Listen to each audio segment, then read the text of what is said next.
नमस्कार दोस्तों, स्वागत है आपका मिशन एजुकेशन के यूट्यूब चैनल पर। और आज हम कंटिन्यू करने वाले हैं ज्योमेट्री। कल कुछ एक चीज़ें मैंने आपको बताई थी, पर आगे बढ़ने के लिए ज्योमेट्री में जो भी अब कॉन्सेप्ट हमें समझने हैं उसके लिए हमें ये समझना पड़ेगा कि पैरेलल लाइंस को, मतलब दो समांतर रेखाओं को यदि कोई तीसरी रेखा काटती है, मतलब दो पैरेलल लाइंस को अगर कोई थर्ड लाइन क्या कर रही है, इंटरसेक्ट कर रही है, तो यहां पर कौन से एंगल्स बनते हैं, कौन से एंगल्स बराबर होते हैं, ये सारी चीजें हमें समझनी है। तो देखिएगा, सबसे पहले मैं यहां पर नंबरिंग कर देता हूं। सपोज ये एंगल अगर 1 है, ये एंगल अगर 2 है, ये एंगल 3 है, ये एंगल अगर 4 है, एंगल 5, एंगल 6, एंगल 7 और एंगल 8। यहां पर 8 एंगल्स बन रहे हैं, टोटल 8 कोण बन रहे हैं। अब इस बात को समझिए कि ये जो कोण 1 है और जो कोण 3 है, मतलब एंगल 1 और एंगल 3 आपस में क्या होंगे, बराबर होंगे।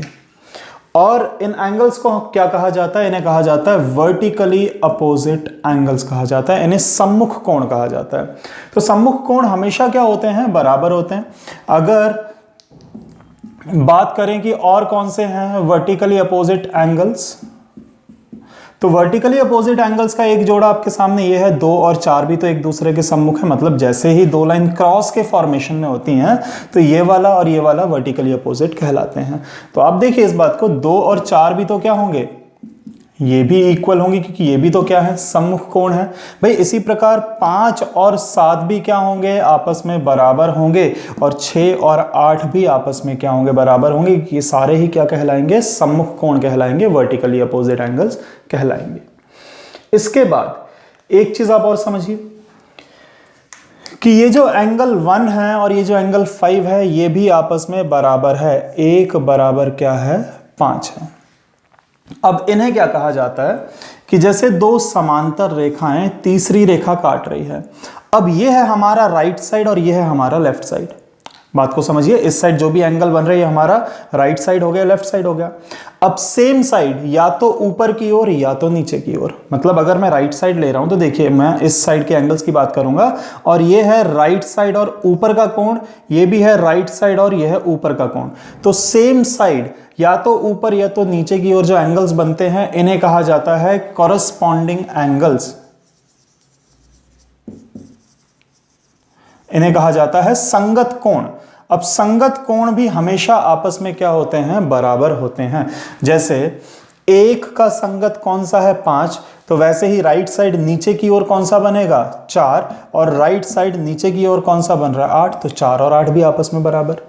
वही चीज लेफ्ट साइड भी होगी, तो लेफ्ट साइड ऊपर की ओर 2 है और इधर लेफ्ट साइड ऊपर की ओर 6 है, तो 2 और 6 भी आपस में बराबर होंगे, और 3 और 7 भी आपस में क्या होंगे, बराबर होंगे। कौन से एंगल्स कहलाते हैं, ये संगत कोण कहलाते हैं, करस्पॉन्डिंग एंगल्स कहलाते हैं।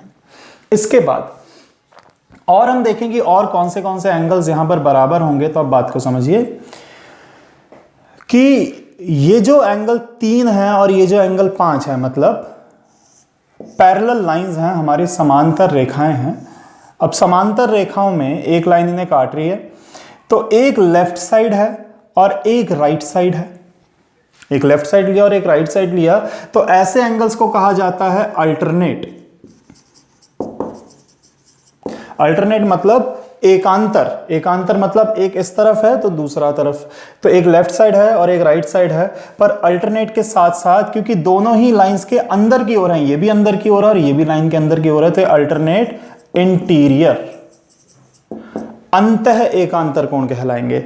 तो अंतः एकांतर, अल्टरनेट इंटीरियर मतलब एक लेफ्ट साइड होगा एक राइट साइड होगा, तो देखो 3 का अंतः एकांतर जोड़ा कौन सा बनेगा, 3 बराबर है 5 के, और वैसे ही 4 किसके बराबर हो जाएगा, angle 4 is equal to angle 6। ये हो गए अल्टरनेट इंटीरियर एंगल्स। हमेशा अंतः एकांतर कोण क्या होते हैं, बराबर। ये इस तरफ है, ये इस तरफ, ये भी अंदर की ओर और ये भी अंदर की ओर, तो अल्टरनेट इंटीरियर आपस में बराबर। तो वैसे ही अल्टरनेट एक्सटीरियर भी होंगे, बाह्य एकांतर कोण। कैसे कि 2 है, लेफ्ट साइड, तो राइट साइड कौन सा हो जाएगा 8, ये भी बाहर की ओर है और ये भी बाहर की ओर है, तो 2 का बाह्य एकांतर कौन सा होगा 8, वैसे ही 1 का बाह्य एकांतर कौन सा हो जाएगा 7, ये भी आपस में क्या होंगे, बराबर होंगे। तो अब बात को समझिए कितने प्रकार के एंगल्स हुए। सबसे पहले हमने देखा सम्मुख कोण, सीधा सीधा क्रॉस फॉर्मेशन में देखिएगा, एक का जो सम्मुख होगा शीर सम्मुख कोण कहा जाता है, 1 का 3, 2 का क्या हो गया 4, 5 का 7 और 6 का क्या हो गया 8। उसके बाद संगत कोण, सेम साइड, या तो ऊपर या तो नीचे की ओर, तो सेम साइड ऊपर 1 है इधर 5 है, नीचे 4 है तो 8 है, ऊपर 2 है तो इधर 6 और 3 है तो 7, ये कहलाते हैं संगत कोण। इसके बाद एकांतर कोण, अंतः एकांतर कोण अल्टरनेट इंटीरियर, 3 का हो गया 5, 4 का हो गया 6, बाह्य एकांतर 1 का हो जाएगा 7 और 2 का क्या हो जाएगा 8। इतने प्रकार के एंगल्स होते हैं पैरेलल लाइंस के बीच में, ज्योमेट्री में बहुत ज़्यादा यूजफुल होगा। इसके बेसिस पे कुछ बेसिक क्वेश्चंस मैं आपको करवा देता हूं ताकि आप इसको अप्लाई करना सीख जाएं। चलिए आते हैं आगे के क्वेश्चंस पर। और जितने भी क्वेश्चंस आप अभी देख रहे हैं बहुत ही ज़्यादा आसान सवाल, अगर ये क्वेश्चंस में नहीं भी करवाता तो भी आप एग्जाम में इन्हें अटेम्प्ट कर पाते, इतने आसान सवाल हैं। पर जो बच्चे पहली बार पढ़ रहे हैं उनके लिए मैं बता दूं कि यहाँ पर आपको एंगल ए और एंगल बी कैलकुलेट करना है कि ए कितना और बी कितना, और आपके पास ए और बी का रेशो दिया गया है, अनुपात दिया गया है। अब आप जानते हैं इस बात को कि एक लीनियर एंगल, मतलब कि ये जो पूरा का पूरा कोण होता है हमेशा कितने डिग्री का होता है भाई, 180 डिग्री का। सारे क्वेश्चंस जो मैंने उठाए हैं सिर्फ इतने के ऊपर ही हो जाएंगे कि सारा जो टोटल होता है एक लीनियर एंगल, एक रेखीय कोण कितना होता है, 180 डिग्री का होता है। तो अब आपको करना क्या है, कुछ नहीं करना, कि अगर अनुपात 2:1 है, मतलब अगर ये 2 अनुपात है 1 अनुपात है, तो टोटल कितना हो जाएगा भाई, टोटल हो जाएगा 3 अनुपात, होगा कि नहीं। ये 2 अनुपात है, ये 1 अनुपात है, तो टोटल कितना हो गया 3 अनुपात, 3 रेशोज हो गया टोटल। और टोटल होगा कितना, टोटल 180 के बराबर। इसका मतलब जो 1 अनुपात है वो 60 डिग्री के बराबर है। अब आप देखिए कि a कितना था 2 अनुपात, तो जब 1 अनुपात 60 है तो 2 अनुपात कितना हो जाएगा, सीधा सीधा 120, और 1 अनुपात कितना है, 1 अनुपात हो गया 60। आप देख सकते हैं टोटल भी 180 हो रहा है। दूसरे क्वेश्चन पर आते हैं। दूसरे क्वेश्चन में आपको यहां पर रेशो नहीं दिया, पर यहां पर आपको क्या दिया हुआ है, ए और बी का डिफरेंस दिया हुआ है।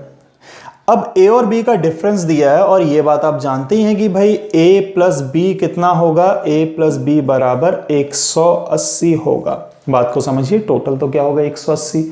अब यहां पर अगर दोनों समीकरण को मैं जोड़ दूं, दोनों इक्वेशंस को ऐड करूं, तो बी कैंसिल आउट हो जाएगा। इसका मतलब 2a बराबर हो गया यहां पर 260, तो a बराबर कितना हो जाएगा 130।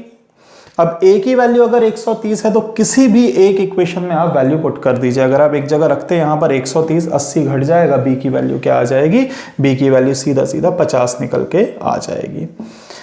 ये तो वो तरीका है जिससे आप करते हैं, आमतौर पे इक्वेशंस इसी प्रकार से बच्चे सॉल्व करते हैं। पर अब मेरी बात को समझिए, मैं और क्या कह रहा हूँ, ये जो मैं प्रेफर करता हूँ, मेरा तरीका क्या है इस क्वेश्चन को करने का, कि a माइनस बी अगर आपको 80 दिया हुआ है, इसका मतलब इतना सा है कि इन दोनों कोण में अंतर कितने का है, 80 का।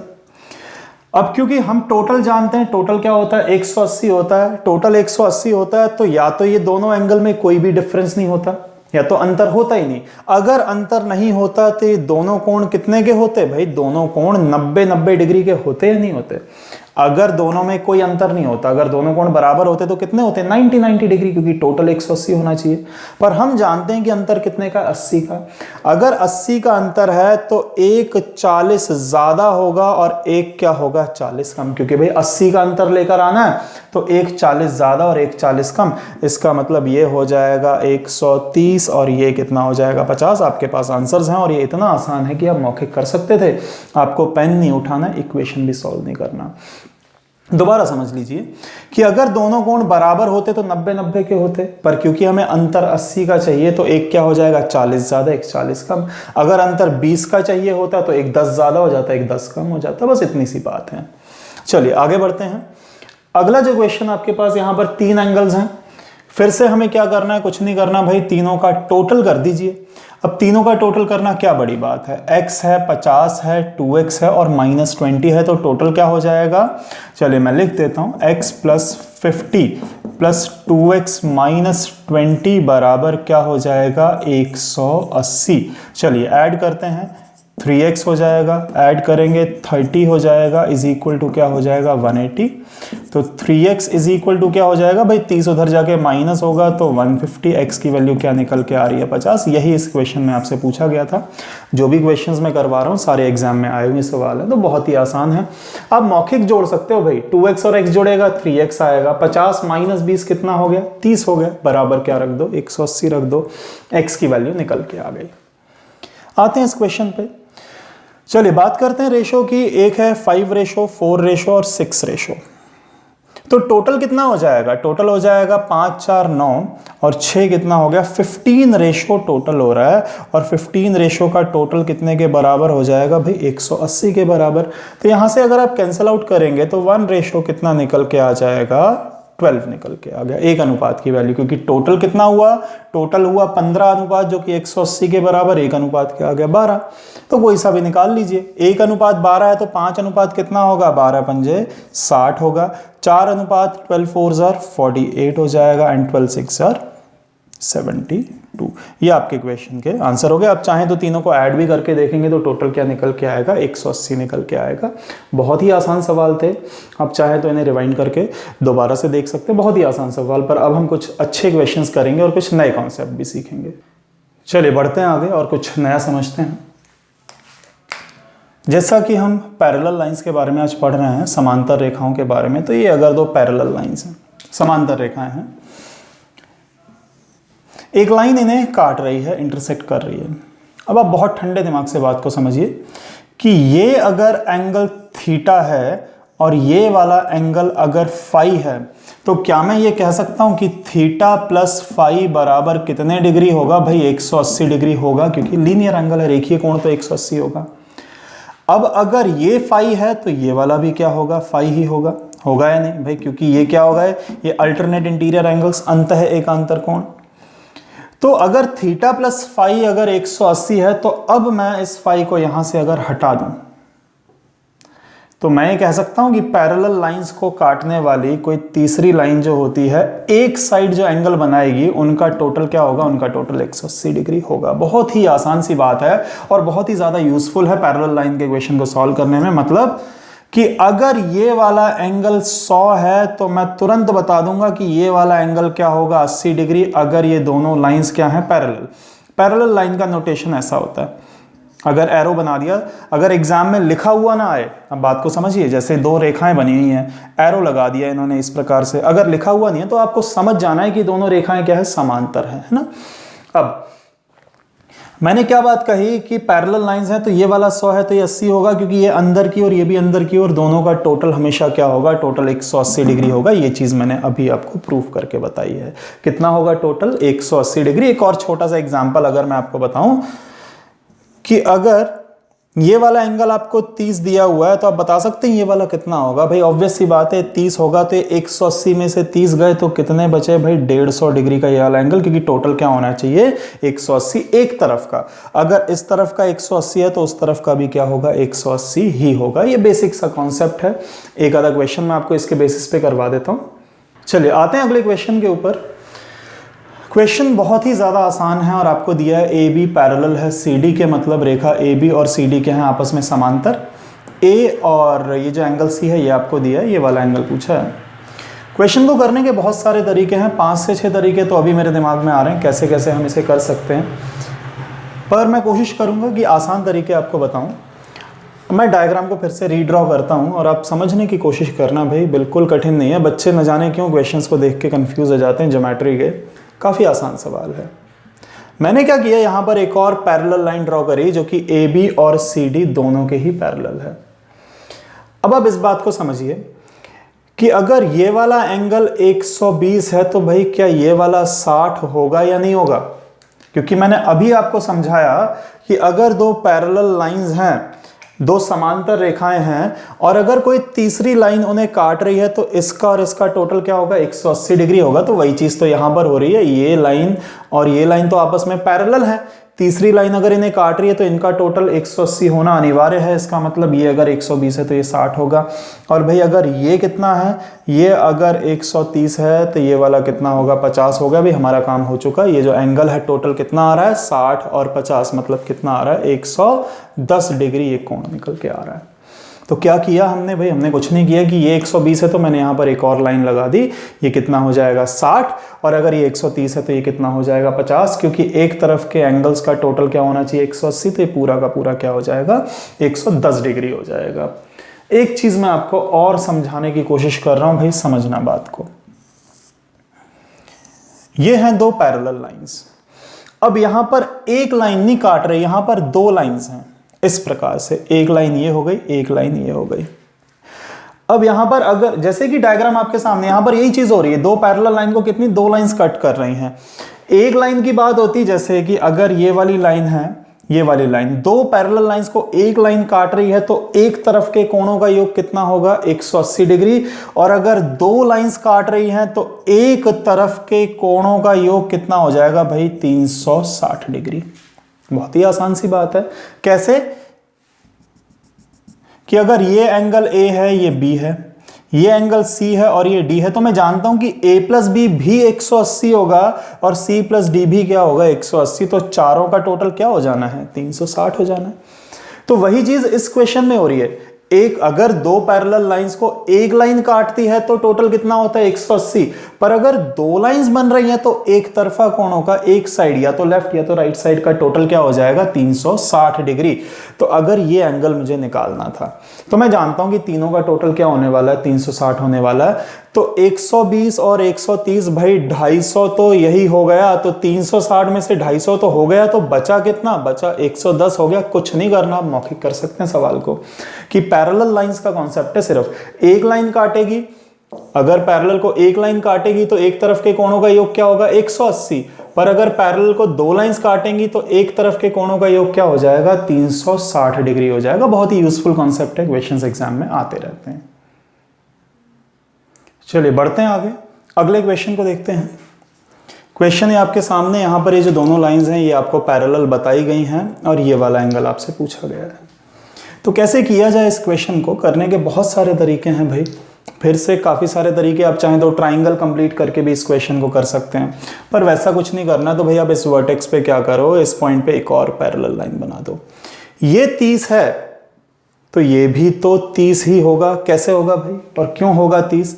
अगर ये 30 है तो ये 30 होगा क्योंकि ये हो गए अल्टरनेट इंटीरियर एंगल्स, ये अंतः एकांतर कोण, एक उस तरफ और एक इस तरफ। और इसका मतलब अगर ये 40 है तो ये भी तो क्या होगा, ये भी तो 40 ही होगा, मतलब टोटल क्या हो गया, टोटल हो गया 70 डिग्री। इस क्वेश्चन का आंसर है। करने के और भी तरीके हैं, पिछला कॉन्सेप्ट जो मैंने बताया वो भी आप लोग ट्राई कर सकते हैं कि अगर ये 40 और ये 30 तो मतलब 70 तो यही हो गया, हुआ कि नहीं 70 तो ये। और मैंने बताया कि एक तरफ के कोणों का योग क्या होता है 360 होता है। तो अगर मैं डायग्राम को रीड्रॉ करूं, एक छोटा सा डायग्राम फिर से बना लेते हैं कि ये 30 है, ये 40 है, तो 70 तो यही हो गया। तो एक तरफ मतलब या तो मैं सारे एंगल लेफ्ट साइड के लूंगा या तो मैं सारे एंगल राइट साइड के। तो अगर ये लेफ्ट साइड है, ये लेफ्ट साइड है, तो यहाँ पर ये वाला एंगल, तो 360 में से 70 तो हो ही गया, तो बचा कितना, बचा 290, ये वाला 290, ये वाला कितना हो जाएगा 290। और जैसा कि आप लोग जानते हैं कि एक जो पूरा का पूरा एंगल होता है वो कितना होता है, एक चक्कर पूरा 360 डिग्री का। तो अगर 290 तो यही हो गया, तो बचा कितना, बचा 70, यही आपको कैलकुलेट करना था। तो क्या मैंने बताया, या तो पूरा एक साइड के एंगल्स का टोटल, अब जानते ही हो 360 होता है, तो 30 और 40 हो गया 70, तो बचा कितना 290, फिर से 360 में से माइनस करो। नहीं तो आप पैरेलल लाइन ड्रॉ करके इस क्वेश्चन को बहुत आसानी से कर सकते हैं। अंतः एकांतर कोण आपस में क्या होते हैं, बराबर होते हैं। काफी आसान सवाल। आते हैं इस क्वेश्चन के ऊपर। क्वेश्चन में पूछा है कि P plus Q minus R की वैल्यू क्या होगी। अब इस क्वेश्चन को करने के भी फिर से काफी सारे तरीके हैं भाई, पर मैं आपसे ये कह दूं कि अगर ये R है तो भाई ये वाला कितना होगा, क्या ये 180 माइनस आर होगा या नहीं होगा? क्यों? क्योंकि टोटल क्या होता है 180 डिग्री, रेखीय कोण है, लीनियर एंगल है। अगर ये R है तो ये 180 माइनस आर। अब एक तरफ के कोणों का योग क्या होता है 360 डिग्री, मतलब पी क्यू और ये तीसरा कोण 180 माइनस आर, इन तीनों कोणों का टोटल क्या होगा P प्लस Q और प्लस 180 माइनस R, इन तीनों कोणों का जो टोटल होगा भाई वो क्या होगा, वो 360 डिग्री होगा। एक तरफ के कोणों का योग 360 होता है अगर समांतर रेखाओं को दो रेखाएं काटती हैं। तो इसका मतलब 180 उधर चला जाएगा, वैल्यू मेरे पास P plus Q minus R की क्या निकल के आ गई, 180 डिग्री निकल के आ गई। यही इस क्वेश्चन का आंसर है। यही आपसे पूछा था, P plus Q minus R कितना, 180। क्वेश्चन में बच्चे लिख के दे देते हैं कि डेटा इनएडिक्वेट, दिए गए आंकड़े पर्याप्त नहीं है। क्यों? क्योंकि उन्हें लगता है कि P और Q और R की जब तक वैल्यू नहीं पता होगी तब तक हम आंसर कैसे निकाल पाएंगे। तो या तो नन ऑफ दीज, या तो दिए गए आंकड़े पर्याप्त नहीं है, ऐसे ऑप्शंस को बच्चे टिक करते थे। पर बहुत ही आसान सवाल, मैंने आपको बताया कि एक तरफ के कोणों का योग क्या होता है, 360। हालांकि करने के और भी बहुत सारे तरीके हैं, पर काफी आसान तरीका मैंने आपको बताया है। चलिए आते हैं आगे के क्वेश्चंस पर। क्वेश्चन आपके सामने है, ये वाली लाइन और ये वाली लाइन पैरेलल है, समांतर रेखाएं हैं, और ये 115 है, 100 है, ये वाला एंगल आपको निकालना है। तो इस क्वेश्चन को कैसे किया जाता है? ऐसे क्वेश्चंस को करने के लिए आप क्या करेंगे, थोड़ा सा कंस्ट्रक्शन करेंगे। यहाँ पर आप क्या करेंगे, इस लाइन को आगे बढ़ा देंगे। तो भाई साधारण सी बात है कि पूरी की पूरी लाइन क्या हो जाएगी, इसके पैरेलल हो जाएगी। आप देख रहे हैं कि यहाँ पर छोटा सा क्या बन गया, ट्राइंगल बन गया एक। अब अगर ये 115 है तो मैं कह सकता हूं कि ये वाला कोण भी क्या होगा, 115 ही होगा। क्यों? क्योंकि ये दोनों आपस में क्या होंगे, संगत कोण होंगे, करस्पॉन्डिंग एंगल। क्योंकि सेम साइड या तो ऊपर या तो नीचे की तरफ संगत कोण होते हैं जो कि बराबर होते हैं। अब ये वाला एंगल 100 था तो ये 80 होना ही चाहिए, क्योंकि रेखीय कोण लीनियर एंगल 180 होता है टोटल।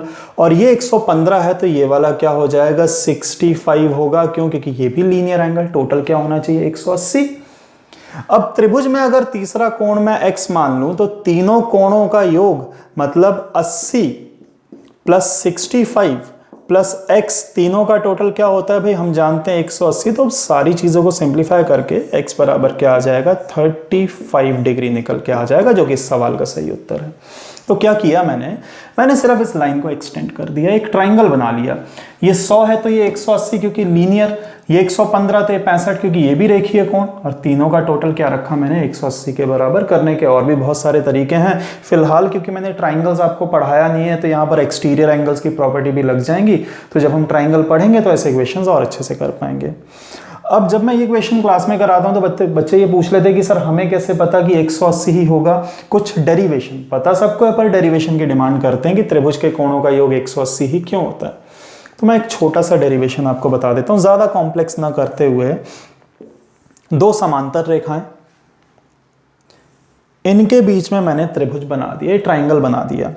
अब आप लोग इस बात को तो जानते हैं कि अगर ये x है, ये वाला कोण अगर y है, ये वाला कोण अगर z है, तो सभी लोग इस बात से तो सहमत हैं कि भाई रेखीय कोण x plus Y plus z, एक लीनियर एंगल जो होता है वो कितना होता है, 180 डिग्री होता है। इन तीनों कोणों का टोटल 180 होगा क्योंकि एक सरल रेखा, एक लीनियर है।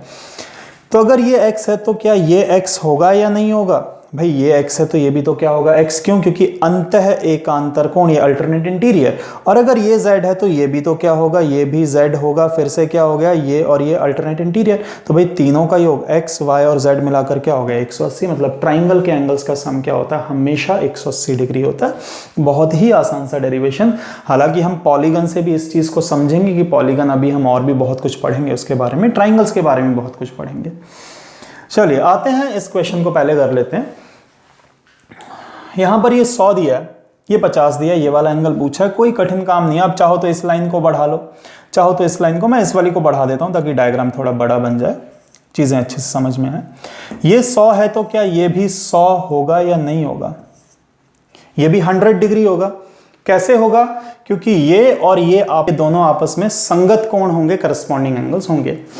अब जिन बच्चों को ये पता है कि अंतः कोणों का योग बराबर बाह्य कोण होता है, जो बच्चे जानते हैं कि ट्राइंगल के इंटीरियर एंगल का सम एक्सटीरियर के बराबर होता है, तो ये 50 है तो ये भी क्या होगा, 50 ही होगा, क्योंकि दोनों को जोड़ने पे बाह्य कोण के बराबर आएगा। और जो लोग नहीं जानते हैं, ये 100 है तो ये कितना होगा, 80। और अब तीनों कोणों का योग x 50 और 80, मतलब x प्लस 50 प्लस 80 तीनों को मिलाकर अगर आप 180 रख देंगे तो भी तो x बराबर क्या निकल के आ जाएगा, 50 डिग्री। इस क्वेश्चन का आंसर है। आप ऐसा भी कर सकते हैं। एक्सटीरियर एंगल की प्रॉपर्टी हम ट्राइंगल में समझेंगे, फिलहाल आज मैं लाइंस और एंगल्स पढ़ा रहा था, इसलिए मैं ट्राइंगल के एंगल का सम 180 यूज कर रहा हूं। और क्यों होता है 180, इसका छोटा सा डेरिवेशन भी मैंने आपको बता दिया है। अगले क्वेश्चन पर आते हैं। यहाँ पर आपको ये वाला एंगल कैलकुलेट करना है, कितना होगा। हालांकि देखते से ही बता सकते हैं 70 होगा, 40 होगा तो 30 आएगा, कोई कठिन काम नहीं है। पर अगर ये 70 है तो ये वाला भी 70 होगा या नहीं होगा, बताइए इस बात को। ये 70 है तो भाई ये भी तो क्या होगा, 70 होगा। समझ पा रहे हैं इसे, क्योंकि ये 70 तो ये अंतः एकांतर कोण है, इसका अल्टरनेट इंटीरियर है। और ये 140 है तो ये वाला 40 ही होगा, क्योंकि अभी मैंने प्रॉपर्टी आप लोगों को समझाई है कि पैरेलल लाइन के एक तरफा कोणों का दोनों का जो योग होता है वो 180 होता है। तो ये पैरेलल लाइंस हैं, अगर ये 140 है तो ये 40 ही होगा। और 70 है तो ये भी क्या होगा, 70। क्यों? क्योंकि ये वाला कोण इसके बराबर होता है अल्टरनेट इंटीरियर एंगल, अंतः एकांतर। अब ये पूरा का पूरा 70 है, जिसमें से ये 40 है। 70 में से 40 गया तो बचा कितना, 30 डिग्री। इस क्वेश्चन का आंसर हो गया। सिर्फ इतना करना है, ये 140 तो ये 40, 70 में से 40 किया तो आंसर क्या आ जाएगा, 30 डिग्री। तो जो भी बच्चे पहली बार पढ़ रहे हैं वो क्या कर सकते हैं, वीडियो को दोबारा से रिवाइंड करके देख सकते हैं कि ज्योमेट्री बहुत ज़्यादा आसानी से बच्चों को समझ में आती नहीं है, खासकर उनको जिनका बैकग्राउंड मैथ नहीं है। तो आप दोबारा से देख सकते हैं, सारी चीज़ों को समझिए। और हम आगे भी कंटिन्यू करेंगे, ट्राइंगल्स वगैरह अब हम नेक्स्ट क्लास में कंटिन्यू करेंगे।